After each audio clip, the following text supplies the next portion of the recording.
വിവേചനത്തിനെ ആഘോഷിക്കുന്ന ഈ കാലഘട്ടത്തിൽ ഒരു മനുഷ്യൻ മറ്റൊരു മനുഷ്യനിൽ നിന്ന് ഭാഷ കാരണം, മതം കാരണം, സാമ്പത്തിക ശേഷി കാരണം, സംസ്കാരം കാരണം എങ്ങനെ മാറിയിരിക്കുന്നു, ഭിന്നമായിരിക്കുന്നു എന്ന് ആഘോഷിക്കുന്ന, ലോകമെമ്പാടും ആഘോഷിക്കുന്ന ഈ യുഗത്തിൽ എല്ലാം ഒന്നാണ്, മാറ്റങ്ങൾ മനുഷ്യർ മാത്രമാണ് ഉണ്ടാക്കിയത് എന്ന ആ മഹത് സന്ദേശം നൽകിയ ഭഗവാൻ ശ്രീ രാമകൃഷ്ണദേവന്റെ പേരിൽ ഭഗവാന്റെ ശിഷ്യനായ വിവേകാനന്ദ സ്വാമികൾ തുടങ്ങിയ സ്ഥാപനമാണ്.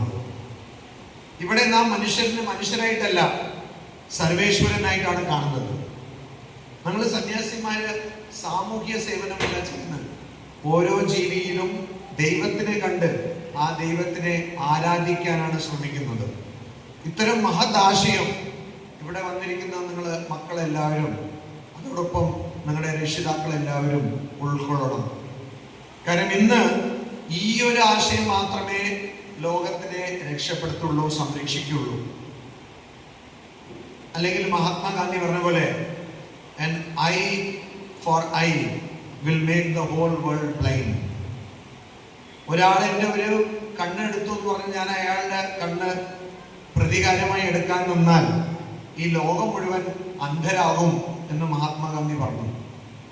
അപ്പോ നമുക്ക് വിദ്വേഷമല്ല വേണ്ടത്, നമുക്ക് സ്നേഹമാണ് വേണ്ടത്.